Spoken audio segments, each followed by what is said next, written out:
Hello and welcome to Uncanny Book Club. I'm Isaac Baderspiel, and joining me as always is my co-host Adam Ward. Yo! We did it. We finally got to the end, more or less, of the Brood Saga. We're here. It was not what I was expecting, honestly. Things got weird in these 3 issues, but I do feel like we wrapped things up nicely, and we can get into more of the details of that later. But there are certain elements of maybe these first 2 books where I was like, I don't know where this is going, and I'm not sure that I'm going to be happy about it, but things ended well. I think they ended. I don't know, man. It takes such a turn. It's a weird turn. I don't know. We'll get into it, but it is leaving me speechless at the moment because it's just not what I was expecting. It's good to be surprised sometimes. I guess without further ado, we can kick things off with issue 164. Let's do it. Issue 164 picks up where we left off with the X-Men under attack. It's revealed to be the Brood firing upon their ship. The X-Men split up and all take action in defense of the ship. Storm means to stun the living ships of the Brood, but accidentally kills them when releasing her lightning bolt. Back inside, Carol is feeling weird, and Kitty heads outside the ship for repairs as the Brood start to overwhelm them. Suddenly, Carol transforms and the energy of a star erupts from their ship, attacking the surrounding vessels. Meanwhile, we see Illyana and Professor X sharing a meal. She goads him into trying to read her mind, and he is unable to get past her defenses, which is a little worrying for him. The X-Men are able to escape by hitting the warp drive. Carol rescues a gravely injured Kitty from the exterior of the ship, and then charges up the ship's engines and takes on the name Binary. Nightcrawler is caring for Kitty and taking vitals, but is unnerved by her sudden recovery. Storm senses life within her and realizes what has happened. She freaks out and flies away on a shuttle. This is when Wolverine finally comes clean about what fate has befallen the X-Men. In anger, Carol flies from the ship to fight the Brood, punching a hole in the hull, and the X-Men experience some explosive decompression. Next issue, Transfigurations. So Carol's got some powers back? Yeah, I thought Carol was great. After kind of seeing the torturing that she had to endure during the last few issues where they played with her DNA, we saw her change shape and color and race and all sorts of things.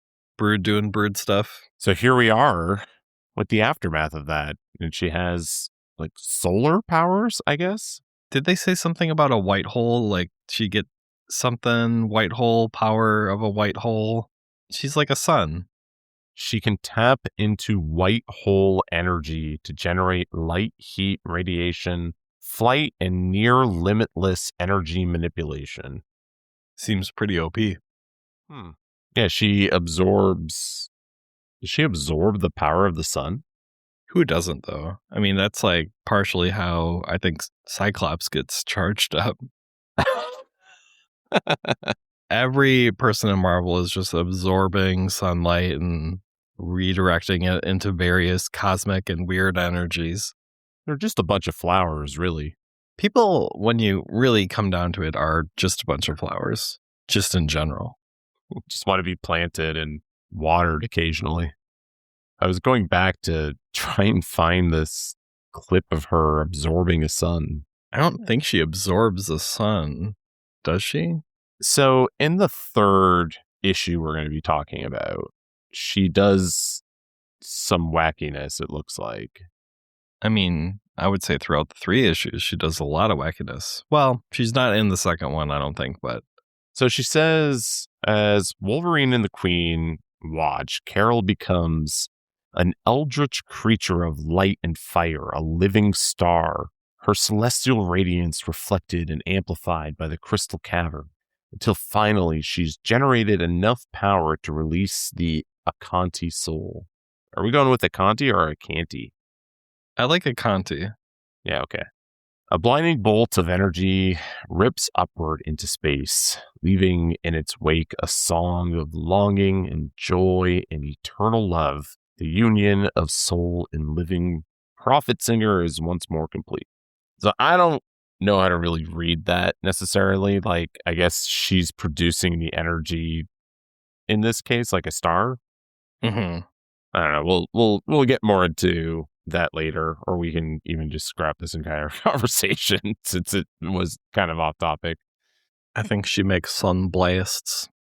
Yeah, I think so. That's what it sounds like. I wanted to call out Kitty in a good way. I think she's a superstar in this issue, especially. She talks at times about proving that she's a member of this team and deserves to be there. And I think this is like a really good example of how her character has grown and developed. And like we've seen her hold her own against the demon in her Christmas special. We've seen her kind of really jive with the team in different ways. But I think this was Kitty really stepping up here to be a hero and That's what it says in my notes. and accomplish, a task that only she could really do. And it had a consequence. A grave consequence, even. Yeah. And I think that really sings for Kitty as a character. And I mean, I was already a Kitty stan coming into this. So I would hope that at this point in time, when these issues were originally coming out, that people were beginning to enjoy Kitty as a member of the X-Men. And just to expand on what exactly does happen, since the summary was very like a bird's eye view over the top. Sure. So Kitty's outside making the repairs. She's there because she knows that she can phase in case blasts come her way. She does end up phasing through one. And then when she finishes the repairs, she tells Lilandra to throw them into warp. And she's still outside when they, do their warp speed faster than light, whatever you want to call it. And I guess the way that I'm reading it is that caused her to just like massive radiation exposure. Does that seem right? Kurt says something about this, that she was hit with shrapnel. Yeah, here it is. Barely a day ago, she was dying. The shrapnel tore a nasty hole in her side, introducing radioactive elements into her blood. From that and the warp transition, she absorbed enough hard radiation to kill a score of people. So you're half right. Pretty good. But the Brood is keeping her alive. The Brood embryo wouldn't let her kick it. I think another person we see a bit of growth from is Wolverine. Yeah, I mean, he's just continuing to struggle with the situation and pretty upset over everything. And it takes a lot to get him to actually, be pushed to the point where he is like, well, I have no choice. I have to let them know at this point. Well, yeah, when Storm starts going on about how she's pregnant and freaks out in front of Scott and flees the ship. The shuttle. Steals the shuttle and flies away to then go and do what she's going to do, which we'll get into. But it's, yeah. I mean, he has to kind of come forward and explain the situation. And like, you can see every one of them has a different expression. Like, Lilandra and Scott are looking very serious. And we see Peter clenching his fist and grinning in frustration and anger. And Kitty is next to Kurt, and they're both crying. And then finally we see Binary, who is just a white hot rage. Also real pissed. And so much of a white hot rage that she just blows a hole in the side of the ship and just flies on out. That seems like a bit much. It's like, how dare you kill my friends? How dare you kill my friends? I will be the one to kill them. But it's okay, everyone. We know that the X-Men survive. Well, now we do. Someone could have died. Could they? I I guess you're right. They're all safe at this point. Yeah. They got a bit of plot armor at the moment, I want to say, at least in this fight, at least in this one. Yeah.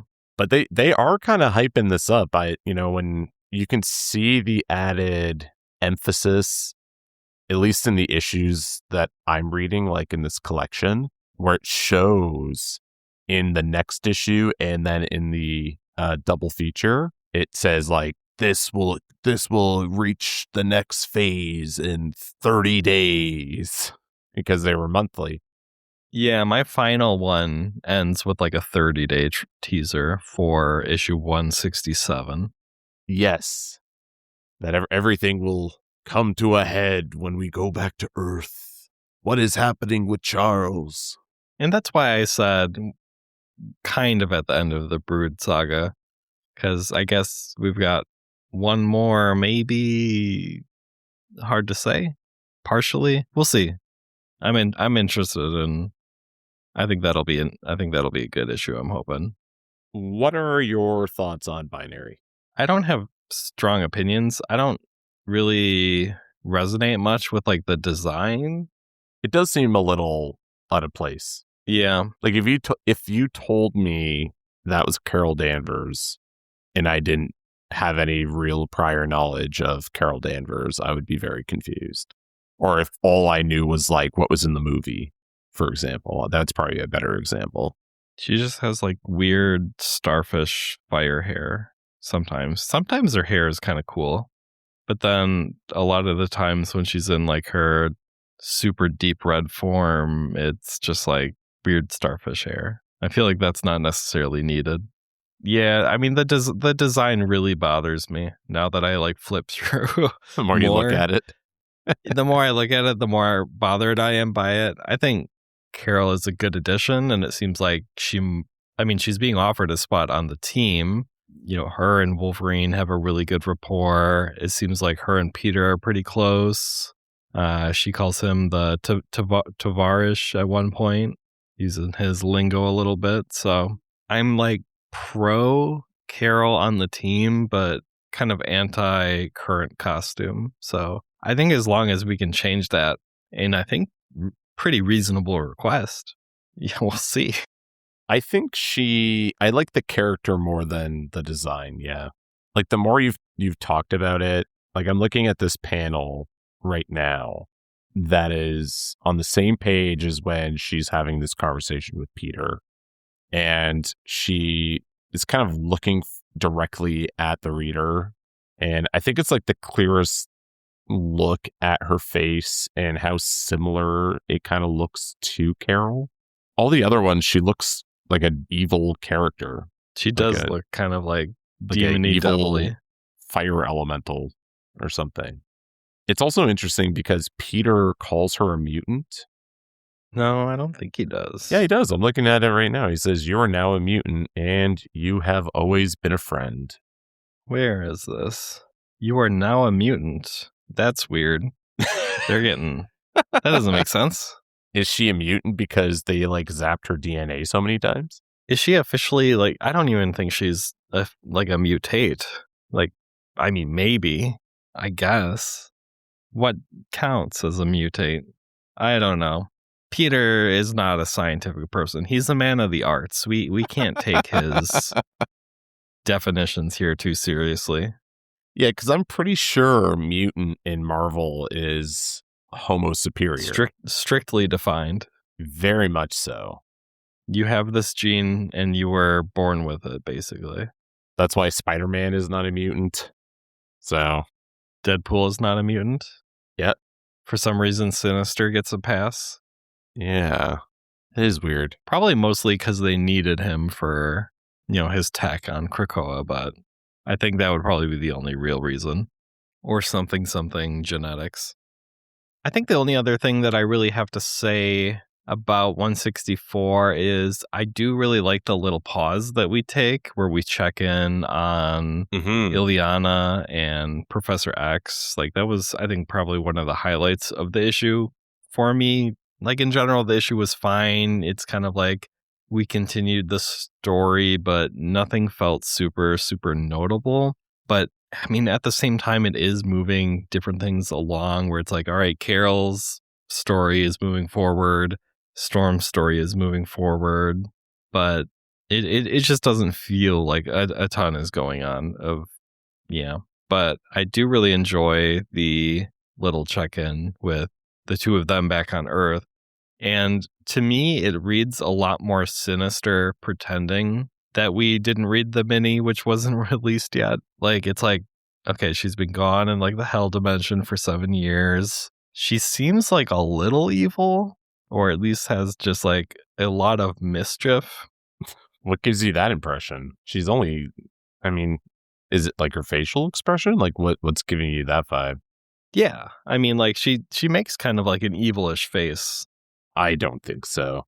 You don't think that that's like an evil, slightly evil, like mischief face? No. How are you reading that? I'm reading it as a child who has just grown up in a very short period of time, is coming to terms with the fact that she's different, and is talking to Xavier about his mutant powers. And we know, because we read the mini, that at this point in time, she has used her powers. Right. So to me, it's her not fully understanding what she is. Xavier is saying, I don't know, you could be. What do I know? I'm going to try and read your mind, even though I said I shouldn't, but I actually can't read your mind. And I think she's just, suggesting that she might be doing something that would be considered mutant. And maybe it wasn't very obvious, but I think that's all this is just her being curious about whether she's a mutant and what Charles can do. And then we kind of get into Charles's inner monologue of how odd it is that he can't access her mind and that she has these psychic blocks in place, which is very interesting. I want to see where that goes. I guess we will have to wait and see. The only other thing I wanted to point out is a very funny set of panels where Nightcrawler is using a stethoscope to listen to Kitty's heart. Mm-hmm. It stuck out to me because I don't think it's been established that Kurt's some sort of doctor. Well, I mean, like, somebody's got to do it. It's first aid. He's not doctoring. He's just taking vitals, seeing how it's going. I don't know. He makes all those claims about the shrapnel and the radiation getting into her blood and the equivalency of that radiation. He's probably just trained as like a medic for the team. He's a good person for it because his powers aren't inherently super offensive, and he can, just like teleport people to safety and put a Band-Aid on them. I imagine, if Charles can train you to speak a language, I imagine he can also imprint knowledge into your mind.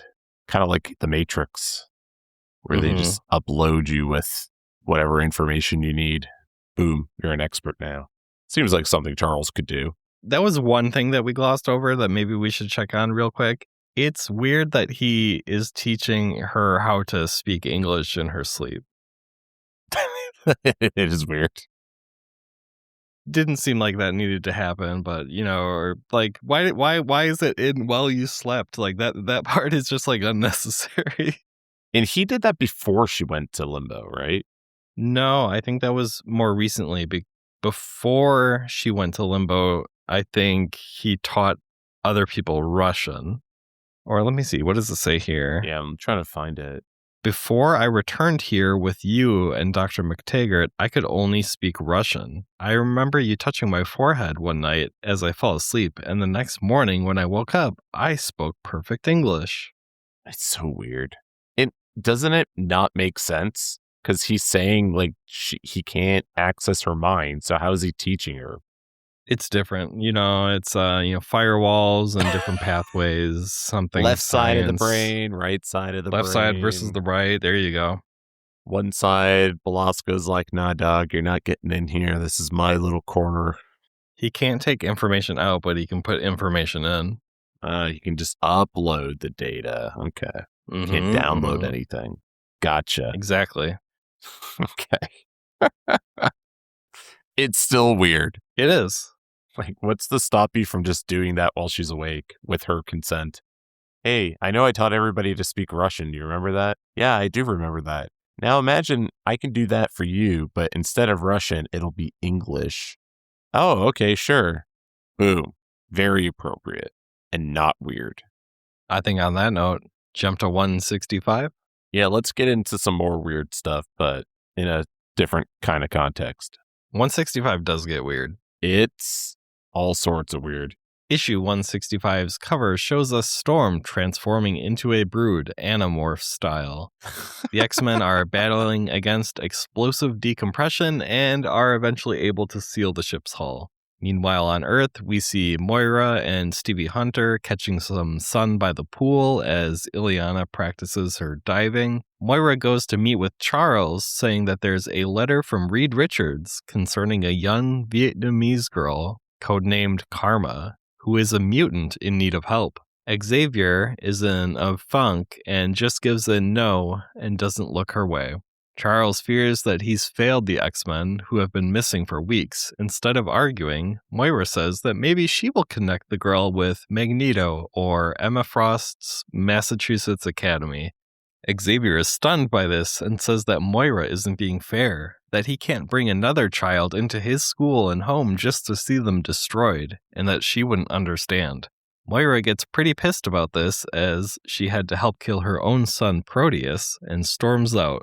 Charles picks up the letter and calls Reed Richards. Meanwhile, we see Storm's ship drifting in space. She refuses to kill the brood embryo or allow herself to be transformed. Her transformation begins, but reverses itself as light from the galactic core shines through. She decides on a third path, destroying the ship around her and allowing the emptiness of space embrace her. A third path that I don't understand how is any better. Anyway, elsewhere, Wolverine pitches the idea of making a run at the Brood Queen to go out in a blaze of glory. Lilandra is all about it, and to Scott's surprise, so is he. Kitty is having the hardest time, naturally, of dealing with their reality. Peter comforts her, and Kitty says that she wishes she was older, to which Peter says, so do I. They briefly kiss. Kitty says that they can be together and asks, what is the point of playing by society's rules when you are doomed? Peter says it does matter and that this is not the proper time or place. The two are surprised by the appearance of an astral storm, as in the person, not like a really cool, like, metal band or something, as are the rest of the crew. The issue ends with the yacht being swallowed whole by one of the creatures that the Brood use for their living ships. Storm then reveals that the Akanti, the name of the big space fish, and herself are one. Next issue, live free or die hard. So I think it's an understatement to say that the Kitty-Peter relationship bothers us. But I think, maybe we can just say, thank God he was like, yes, your age does matter. And maybe we'll just leave it there. The entire sequence is just so unnecessary. Like, everything about it.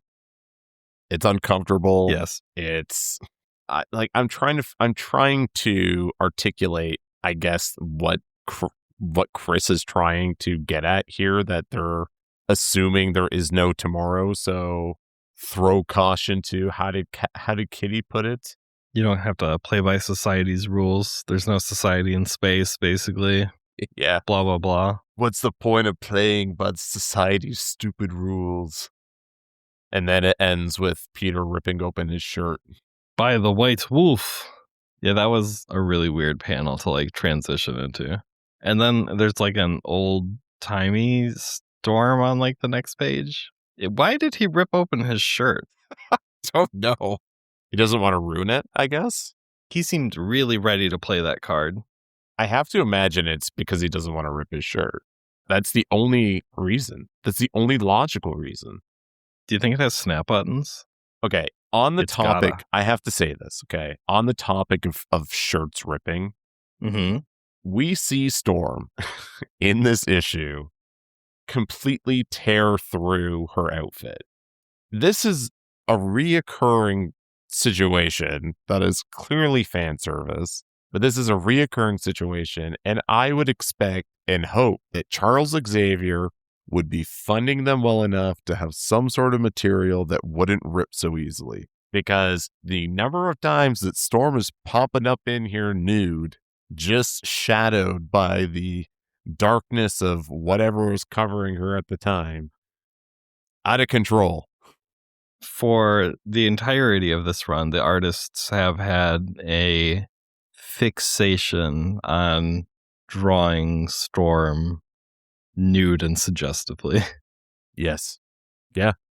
Justice for Storm and her clothes. Okay. She deserves better than to have her clothes continuously ripped apart. Hashtag clothes are cool. Yeah. Hashtag clothes are cool. Hit me up on Blue Sky with hashtag clothes are cool. Do it. Yeah, everyone just start blue skying at him. Clothes are cool. No other context is needed. I'll know what it is. It's code. What do you call a post on Blue Sky? I don't know. You could probably call it a tweet. I mean, why not? I don't know. I don't think about it that hard. Probably It's for the best. A post. So this is where things get weird, I think. This is a weird issue. There's a lot of weird stuff going on.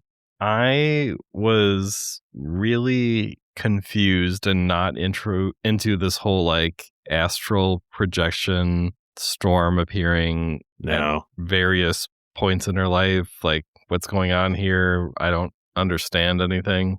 And then they're eaten by a space whale like Jonah. And as we'll find out, they are one and the same. Storm is now one with the space whale, and her body is essentially been scorched. Skinned? Yeah, it looks bad. I mean, I would imagine being out in the middle or the center of the galaxy where every star converges or something along those lines. It's a very specific location, she calls it. The galactic core. I Galactic didn't know Core. anything about what that was or like any lore surrounding it. I will say, pretty dope background. I enjoy what they've drawn the galactic core to be like. Like, I like these little like blues and purple swirlies. I agree. The art is beautiful. There's some cool stuff in this one. There's also the, like, Kitty's having the weird dream of her turning into a brood, but first she kind of looks more like a goblin, and then a brood attacking herself, and then another, like, partial brood transformation situation. Oh my god. All some I good see stuff is in a here. goblin now, like in that second or like that is first a phase goblin. of the transformation. Yeah. It's freaky deaky, man. It's really cool.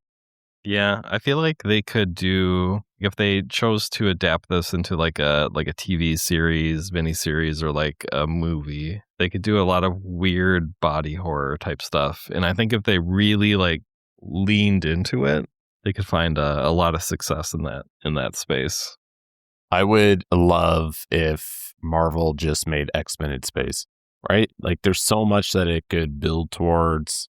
You don't even need Jean Grey. Like you can literally go with this team. It's perfect in every way. You could start here.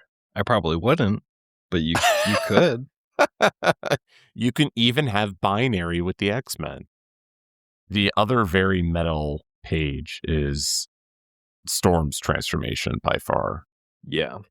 Also kind of gets the goblin-like face, but she has more like tentacles going on.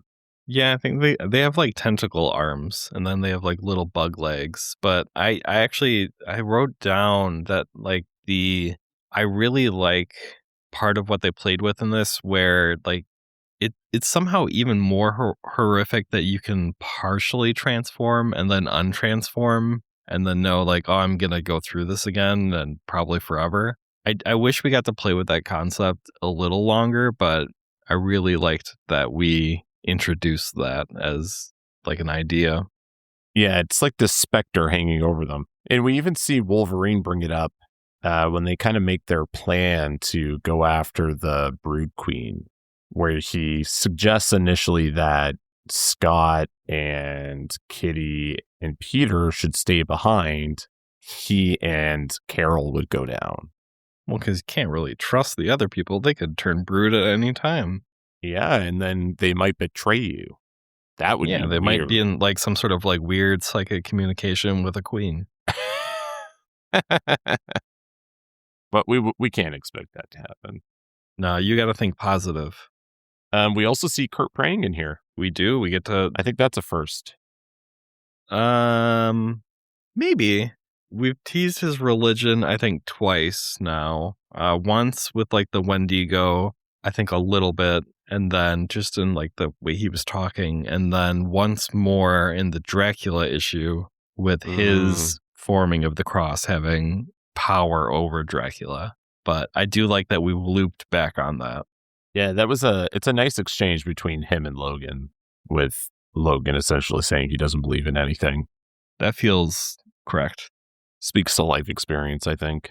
He does have a lot of life experience. Yeah, but we don't know that yet. Well, we know that he's old. We just don't know that he's even older than Sean Cassidy. Yeah, which, by the way, why is Sean Cassidy not crashing at the Xavier Mansion? Maybe, I mean, we already kind of like poked fun about like, oh, like we've kind of like dropped the whole like he has a daughter situation, but maybe we're going to loop back on that soonish. And maybe what's going on is just like he's doing daddy-daughter stuff. You know, they've got to go to the daddy-daughter dance. You know, they got a lot of like, you know, little like musical things that he's got to catch up on. He has to hit all the stuff that he missed out on. All right. If that's what he's doing, is being a good dad, I'm all in. I mean, hopefully. And is he? I mean, maybe he's just sitting in his castle and smoking his pipe. Maybe the Juggernaut and Black Tom have kidnapped him again. Oh, damn! We haven't seen them in a while either. We're getting into some deep cuts of what we're hoping is happening behind the scenes. So we briefly talked about Kurt and his reaction to their bad news and how, you know, he's kind of diving into his religious aspect. I think overall everyone seems kind of accepting of their fate. I'm happy that we have singled out Kitty, who is an actual child and much younger than everyone else, and, you know, showing like, yes, of course she's having a really hard time dealing with this, as they should be. Because I feel like in other things, you might just see like, all right, everyone's putting on a brave face and we don't spend any time like dealing with like the emotional consequences of this. Yeah, it could have easily been brushed aside, but like thankfully they gave it time to breathe, to really give depth to the situation, that it is life or death. And I mean, they already got Fang. And being the heroes they are, now, they still do not want to kill them. At least most of them don't want to. Hey, we didn't talk about that yet. Storm's choice to go into space to kill herself and the Brood strikes me as worse than like a one or the other situation. It felt very uncharacteristic, honestly. It seemed like just, oh, we need something dramatic to happen, so we're going to have her blow apart the shuttle and throw herself into space for drama. And then it seems very unnecessary. Yeah, and I mean, as we're going to get into, even like everything that happens after that is very confusing. It is so strange that they wrapped up this story. You know, it's pretty straightforward. Broods are bug people. They put the alien embryo in you. You turn into them. How they've managed to then like work in like, oh, remember those like sick living spaceships? Now they're the key part of the story.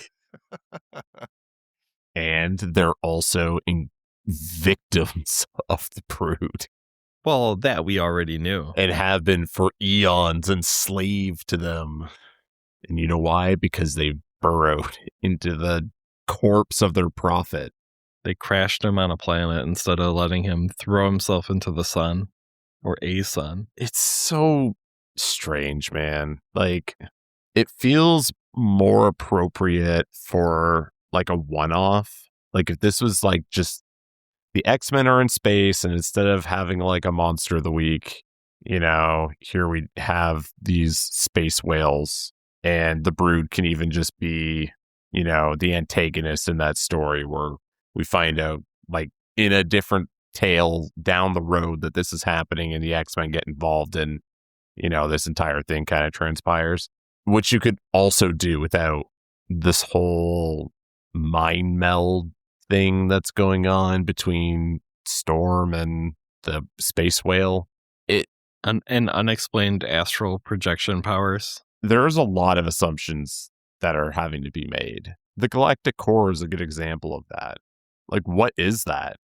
I'm assuming it's the center of the galaxy, right? That's my assumption. But, like, what does that mean even in that context?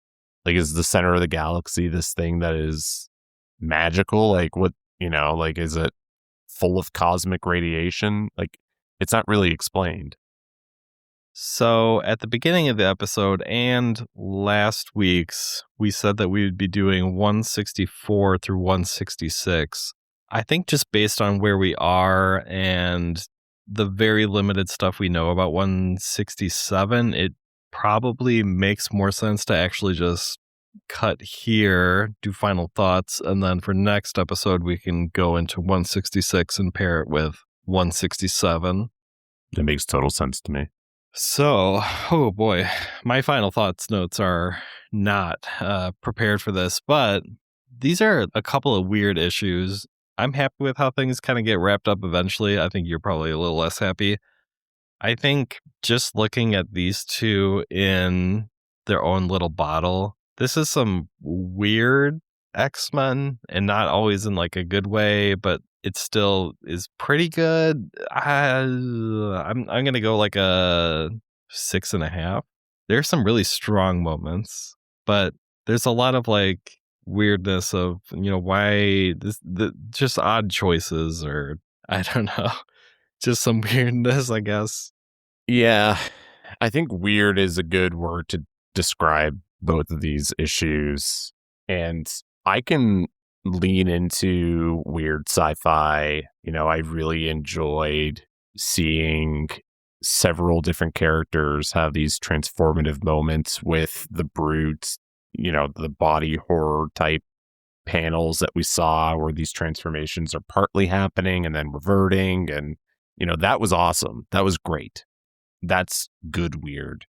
But there was just a lot of questionable choices around certain specific characters. I am talking about the Kitty situation. It is a real downer on this. The Ileana sleep stuff is weird too, and not a good way.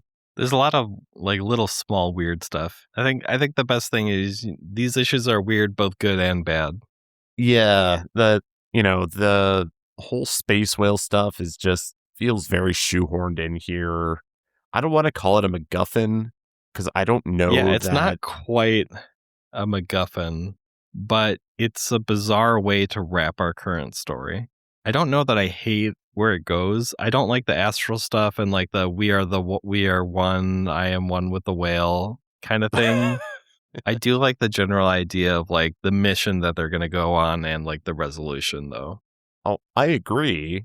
I enjoy this quest that they are now setting out on, this suicide mission to say, hey, our lives are forfeit. We're screwed here because of this Brood embryo that's inside of us. So we're going to put those aside and do what we do, and that's being heroes. And if we can save these space whales that have been enslaved to the Brood for eons, let's do it. And that's fine. It's just weird placement here in this very story. And it didn't need some of the prior buildup necessarily, or, it needed some buildup, but maybe not the buildup it got. Yeah. And, when we get to the double issue next time, we can talk more about where things go with this prophet whale and this, I don't know, cosmic power that happens. It's a lot of new lore being introduced really late in the game. Yes.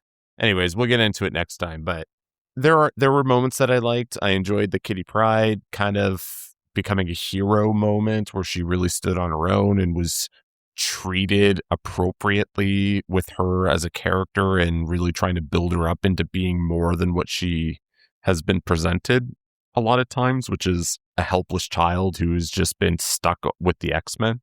And, I again appreciate the position that we're seeing Wolverine in, where he is very vulnerable and has really allowed himself to mourn his friends.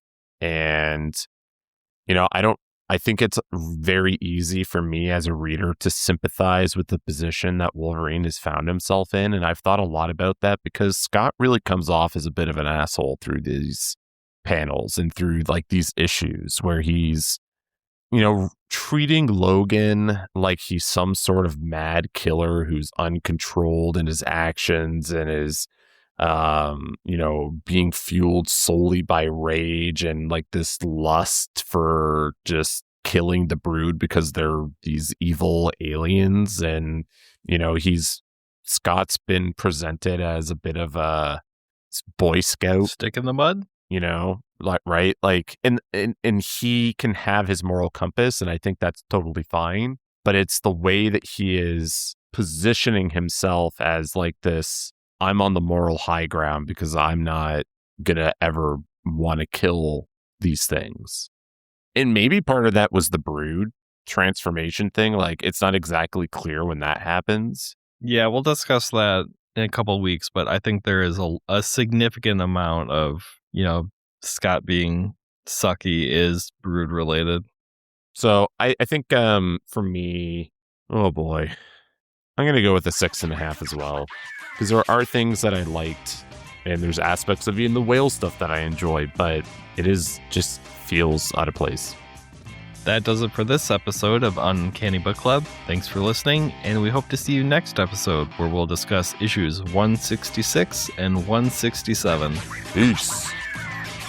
Thanks for tuning in to this episode of Uncanny Book Club. If you enjoyed this podcast, don't forget to subscribe, leave a review, or share with a friend.